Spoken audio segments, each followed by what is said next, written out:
Hello learners, this is your trainer and guide Aishwarya Seth and I welcome you wholeheartedly on your own channel that is Learn to Lead Tutorials UGC Online Mantra.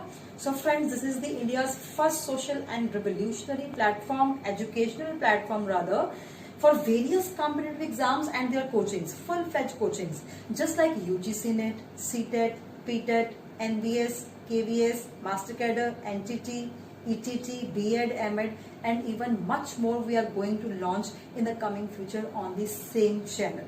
So it is a complete educational hub. Here our mission is to impart absolutely free of cost full-fledged coachings of these different competitive exams absolutely free of cost to those students who can't afford these exclusive courses due to their financial constraints and any other reason. So just now subscribe this channel and fulfill your all dreams, because this is the right educational platform in which you are getting 100% free of cost the complete coachings of different competitive exams, right? So in UGC NET paper 1 I have completed 4 topics, right? Research aptitude full-fledged completed, teaching aptitude I have full-fledged completed, communication plus ICT. So 4 chapters and 4 different units of UGC paper 1 are totally covered in this channel, right? Because I started this channel on 1st April 2020, so 2 months back in the lockdown period, and till now full-fledged 4 topics of UGC paper 1 are totally covered as per your curriculum of UGC paper 1.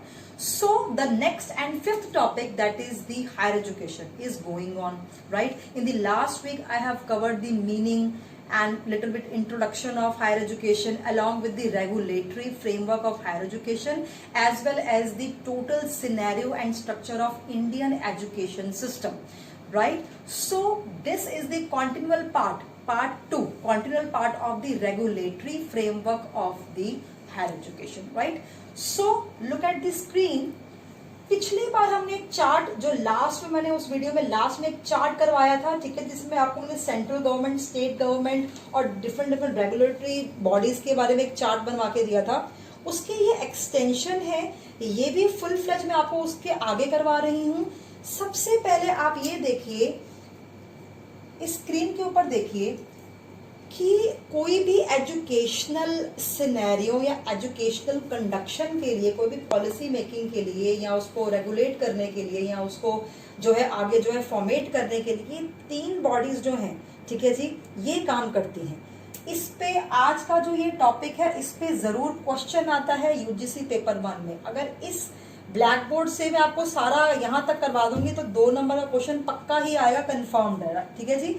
सो सबसे पहले जो है आपको मैंने उस दिन भी बताया था कि जो MHRD है, ministry of human resource and development, ये जो है ये टोटल कंट्रोलिंग बॉडी है of each and every type of total education, whether it is secondary education, whether it is elementary education and higher education and vocational education, everything covered MHRD, right? So अब MHRD का जो main जो है वो role किसका है, वो policy making का है. पॉलिसी, प्रोसीजर्स, रूल्स, रेगुलेशंस, ठीक है जी, कोई भी क्लॉजेस लेके आनी है, पॉलिसीज लेके आनी है डिफरेंट कोर्सेज के अंदर, डिफरेंट जो है करिकुलम के अंदर या किसी भी चीज के अंदर, तो वो क्या करते हैं, वो MHRD पॉलिसी मेकिंग करता है, ठीक है जी. ये फर्स्ट नंबर पे है रेगुलेटरी फ्रेमवर्क में. सेकेंड नंबर पे क्या है, सेकेंड नंबर पे है रेगुलेशन. अब पॉलिसी मेकिंग जो है प्लानिंग कर दी, प्लानिंग किसने कर दी, MHRD ने. उसके बाद क्या है, रेगुलेशन. जो रेगुलेटरी बॉडीज हैं, जो इसने पॉलिसी बनाई है, ठीक है, उसके साथ ये जो है रेगुलेटरी बॉडीज उसके कोलैबोरेशन में उसको जो है वो एग्जीक्यूट और एप्लीकेशन उसकी करवाते हैं. और मेनली इसमें जो क्या है, ये UGC आ जाता है, यूनिवर्सिटी ग्रांट कमीशन. सो इंग्रेडिएंट्स क्या है पॉलिसी मेकिंग में, मेन जो है MHRD है.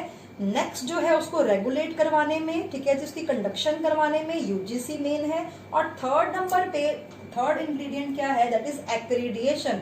एक्रीडिएशन का मतलब मैंने आपको उस दिन भी समझाया था कि रेट करना, जो है आपको रेटिंग्स करना. ये जो NAAC है, NAAC NAAC है, NBA है, national assessment and accreditation council and national board of accreditation, ये दोनों जो काउंसिल्स हैं ये एक्रीडिएशन करती हैं डिफरेंट आप कह सकते हो इंस्टीट्यूशंस के परफॉर्मेंस के. लेकिन इसमें भी एक फर्क है, जो NAAC है वो इंस्टीट्यूशनल परफॉर्मेंस के बेस बेस के ऊपर जो है वो रैंकिंग देती है, और जो एनबीए है वो कोर्स के रिगार्डिंग, मतलब डिफरेंट डिफरेंट कोर्सेज के रिगार्डिंग उनकी जो है परफॉर्मेंस के रिगार्डिंग जो है वो देती है अपनी रेटिंग्स, राइट। सो ये 3 कंपोनेंट्स हैं, ठीक है जी। अब इसमें डिटेल में करेंगे। सबसे पहले क्या है, पॉलिसी मेकिंग। वैसे तो इसमें एमएचआरडी है, लेकिन एमएचआरडी के साथ साथ पॉलिसी मेकिंग में और भी बहुत सारे जो है वो काउंटर पार्ट्स आ जाते हैं इसके। एमएचआरडी के साथ क्या है, associates of Indian universities, different different universities हैं, इंडियन यूनिवर्सिटीज हैं, उसके जितने भी एसोसिएटिव पार्ट्स है वो भी एमएचआरडी के साथ यहाँ पे पॉलिसी मेकिंग में जो है कोलैबोरेट करते हैं। नेक्स्ट क्या है, cab, CABE, cab, that is central advisory board of education, central advisory board of education. So ये जो कैब है that was set up for the cooperation and coordination between the union and the state in the field of education including policy making. मतलब policy making का काम तो है, लेकिन ये क्या करता है, एक ये लिंकर है और ये कोलैबोरेट करके रखता है स्टेट काउंसिल को और जो है यूनियन काउंसिल को या यूनियन गवर्नमेंट को या स्टेट गवर्नमेंट को आपस में कोलैबोरेट करवाता है in the field of policy making, right. So next क्या है, state council of higher education, ठीक है जी। डिफरेंट डिफरेंट स्टेट्स हैं, उनकी डिफरेंट डिफरेंट हायर एजुकेशन की काउंसिल्स बनी होती हैं, वो भी जो है वो इसके साथ जो है पॉलिसी मेकिंग, मतलब MHRD with collaboration with the associates, CABE and state councils of higher education. 4 components are basically concern with the policy making. ये क्वेश्चन भी आया था कि पॉलिसी मेकिंग में कौन कौन से कंपोनेंट्स जो है या कौन कौन से डिपार्टमेंट्स जो है वो पॉलिसी मेकिंग करते हैं, राइट। तो ये आ गया मेन एमएचआरडी है, लेकिन एमएचआरडी के साथ ये सारे कंपोनेंट्स भी हैं। नेक्स्ट क्या है, रेगुलेशन। रेगुलेशन में मैं आपको बताती हूँ रेगुलेटरी बॉडीज होती हैं, ठीक है जी। किस तरह से इन्होंने प्लानिंग करनी है, इन्होंने जो है उसको रेगुलेट करवाना है, ठीक है जी। अब उसमें कौन कौन सी बॉडीज होती हैं, यूजीसी, आप स्क्रीन के ऊपर देखिए, UGC, AICTE, NCTE, BCI, MCI, PCI, DEC, ICAR, ICMR, ICSSR, CSIR and state regulators, ठीक है जी। अब ये देखिए बहुत सारी इंस्टीट्यूशंस हैं, इनको हम क्या बोलते हैं, यही इंस्टीट्यूशन जो है वो apex institutions of higher education. Apex institution of higher education भी सेम इंस्टीट्यूशंस हैं और regulatory bodies of higher education भी सेम यही इंस्टीट्यूशंस हैं। यूजीसी की फुल फॉर्म सबको पता है, University Grants Commission. AICTE, All India Council of Technical Education. NCTE, National Council for Teacher Education, NCTE, National Council for Teacher Education. BCI, MCI और PCI की full form है Bar council of India, ठीक है जी। MCI की क्या है, medical council of India. Pharmacy, PCI की क्या है, फार्मेसी काउंसिल ऑफ इंडिया। सो यहाँ पे क्या है, this is bar council of India, medical council of India and pharmacy council of India.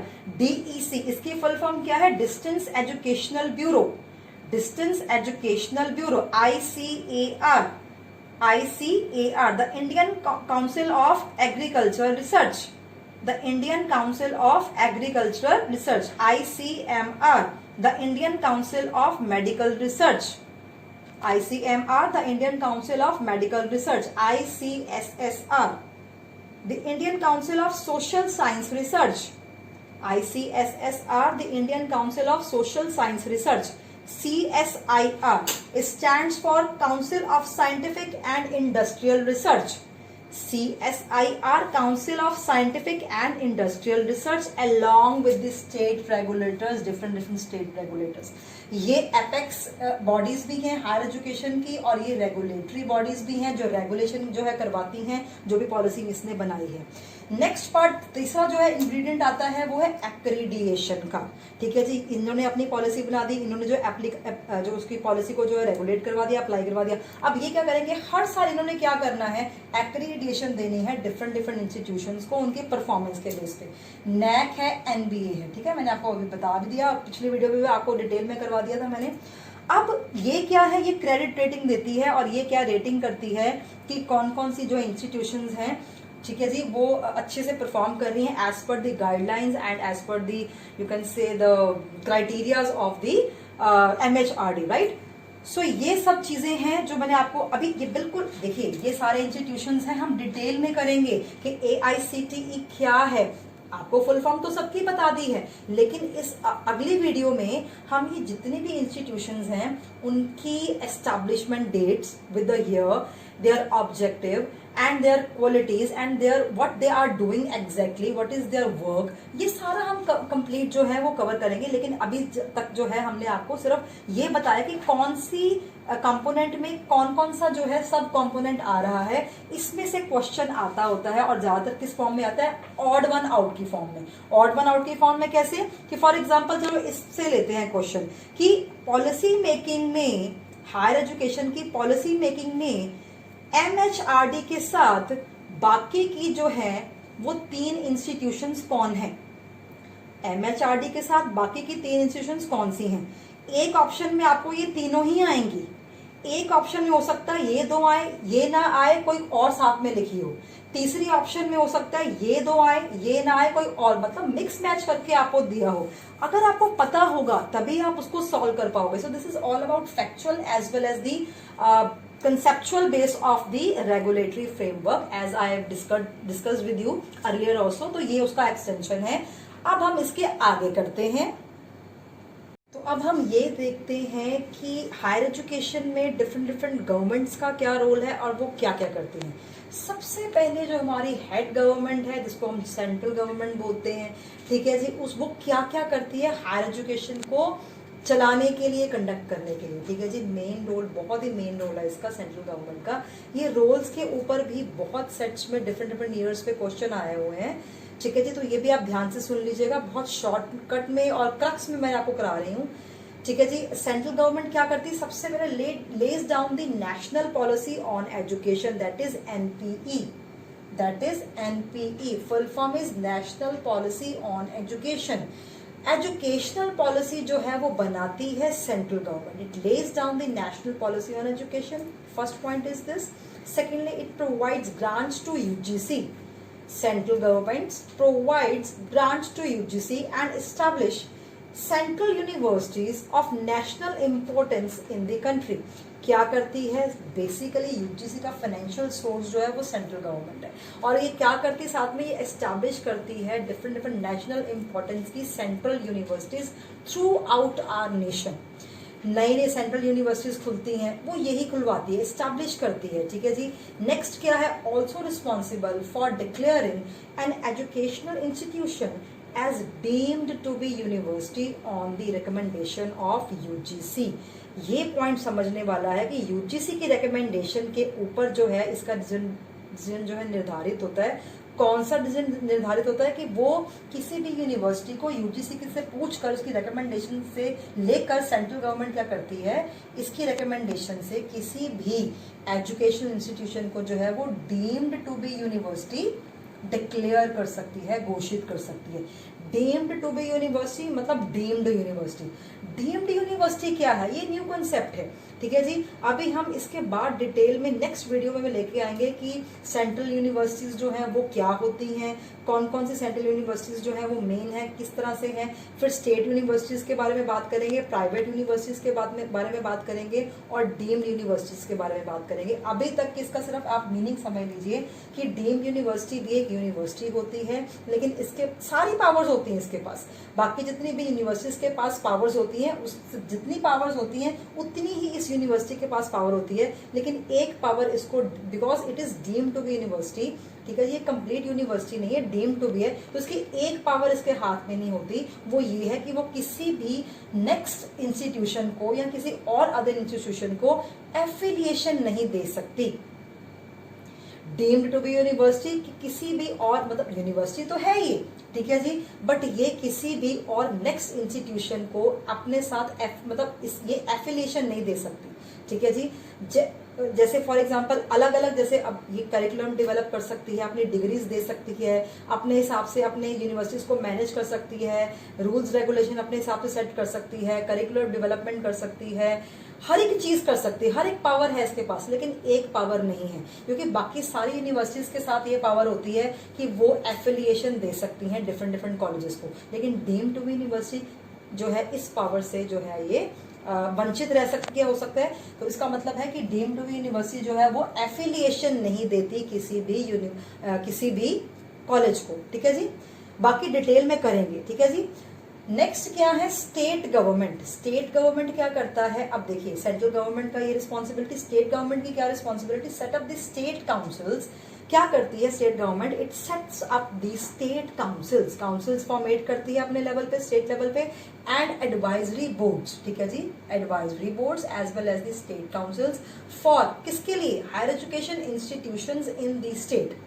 अपने ही स्टेट में हायर एजुकेशन को और बूस्टअप करने के लिए, हायर एजुकेशन इंस्टीट्यूशंस को जो है और ज्यादा जो है उसको कह सकते हो कि उसको ग्रूम करने के लिए जो है state councils and advisory boards की जो एस्टैब्लिशमेंट करती है, ताकि जो हायर एजुकेशन का जो एक कंडक्शन है बहुत ही स्मूथनेस से और बहुत ही एडवांस लेवल पे चल पाए। नेक्स्ट क्या है, स्टेट गवर्नमेंट क्या करती है, coordinates the role of government, it coordinates the role of government, universities and apex regulatory agencies। ये इस पॉइंट पे क्वेश्चन आया हुआ था, इस पॉइंट पे क्वेश्चन आया हुआ था। करती क्या है ये, इट ध्यान से लाइन सुनिए स्टेट गवर्नमेंट के बारे में, it coordinates the role of government, universities and apex regulatory agencies in the higher education within the state. मतलब ये लिंकर भी है, ये एक रोल प्ले करती है किसका, यूनिवर्सिटीज के लिए, अपेक्स रेगुलेटरी एजेंसीज के लिए, और रोल ऑफ अ गवर्नमेंट की सब लिंकअप करके जो है कोलैबोरेशन में, क्योंकि वो सेंट्रल गवर्नमेंट की जो है policy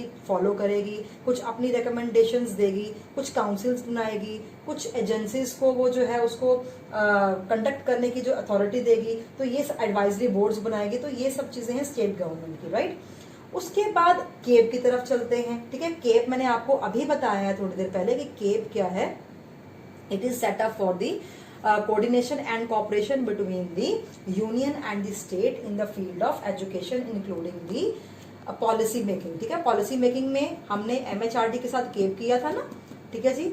so central advisory board of education, so ये चीज है वो ये काम करती है। अभी सिर्फ क्रक्स किया है हमने यहाँ पे इसका किया है।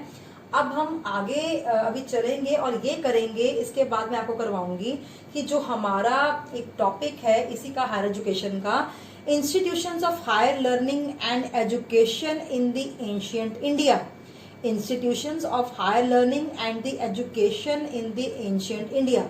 उसके बारे में बात करेंगे कि एशियन इंडिया में किस तरह से एजुकेशन, एक रफ सा सिनेरियो मैंने बताया है, और उसमें से ही आपको जो है कई बार उसमें से इतना एक्सपेक्टेड तो नहीं है क्वेश्चन आंसर आना, लेकिन कुछ थोड़ा सा उसमें से भी हम कैप्चर कर लेते हैं। तो अब नेक्स्ट चलते हैं हम अगली वीडियो नेक्स्ट रोल के लिए।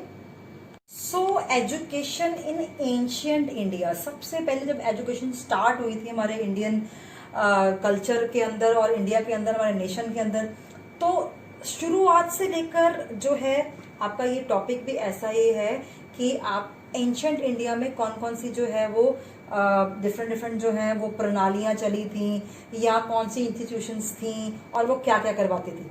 तो मैंने क्रक्स ही दिया है। ज्यादातर क्वेश्चंस जो है, वैसे तो इस पे इतने क्वेश्चंस नहीं आते हैं, इस टॉपिक के ऊपर इतने क्वेश्चंस नहीं आते हैं। बाय चांस किसी सेट में आपको दिखाई दे तो मतलब मैं आपको करा ही देती हूँ, बिकॉज कुछ छोड़ना नहीं है हमने इस चैनल के ऊपर, कोई भी टॉपिक नहीं छोड़ना।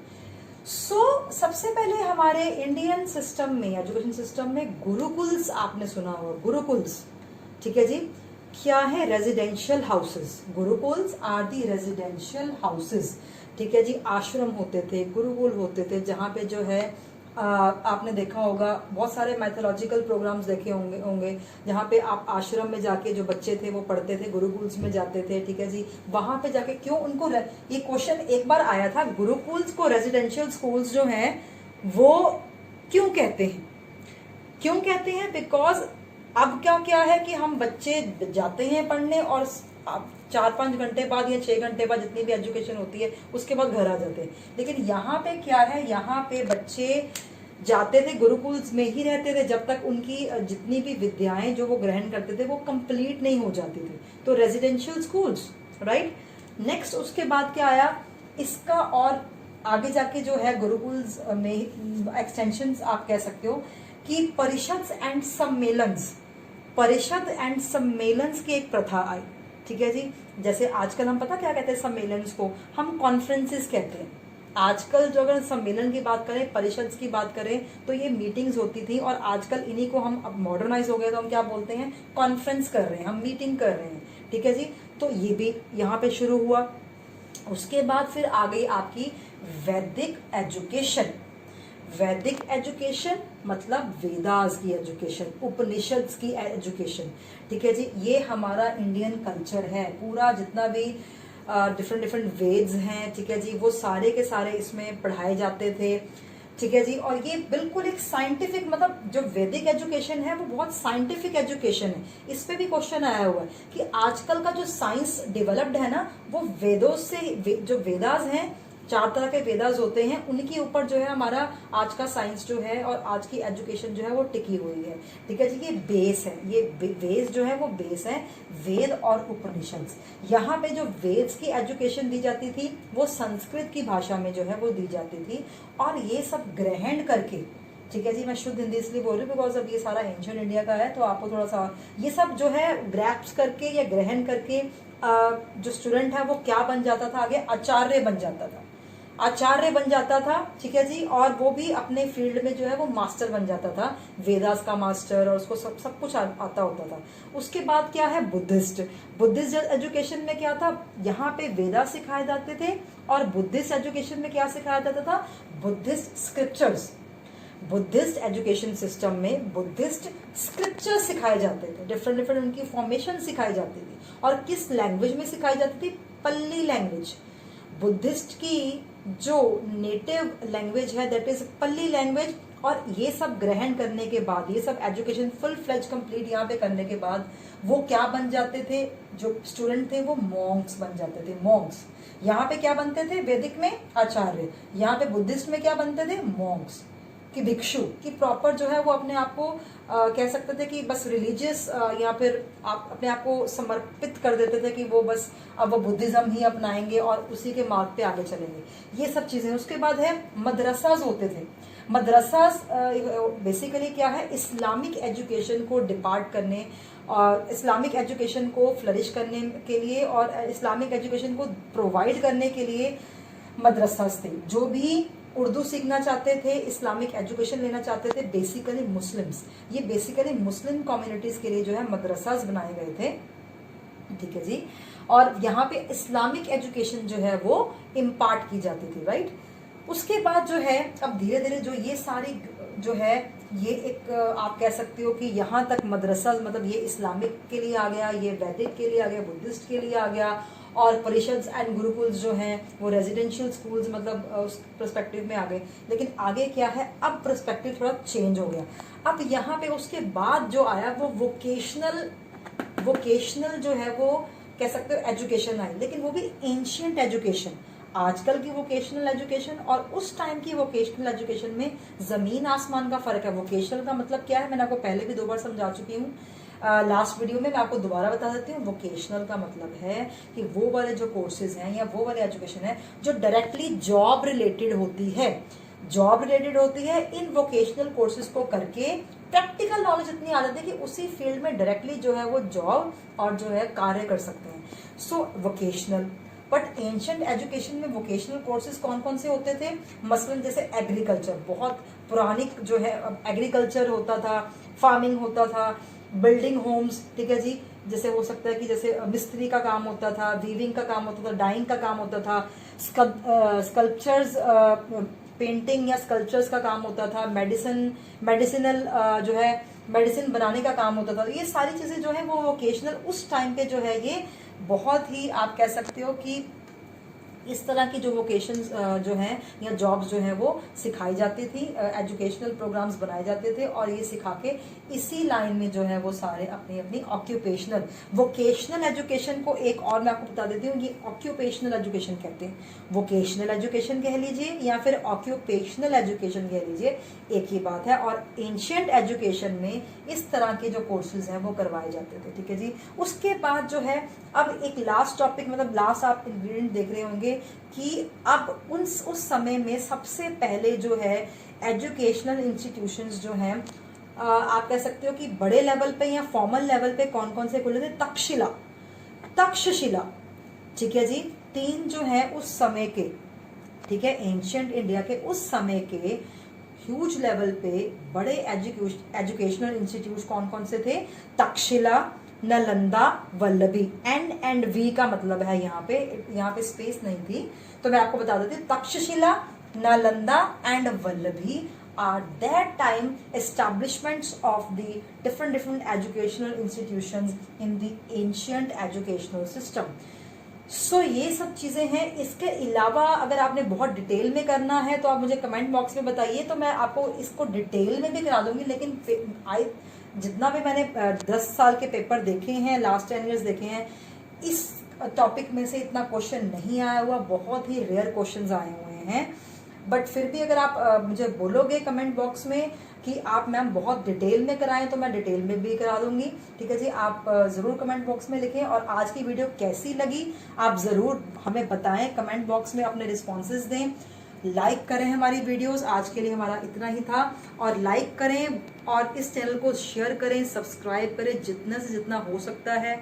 इंडिया का फर्स्ट रेवोल्यूशनरी एजुकेशनल प्लेटफॉर्म है जहां पे कंप्लीट कोर्सेज जो हैं, कंप्लीट कॉम्पिटिटिव एग्जाम्स की कंप्लीट कोचिंग्स जो हैं, without we are not deriving any cost from you, just this is a noble cause and we are flourishing day by day.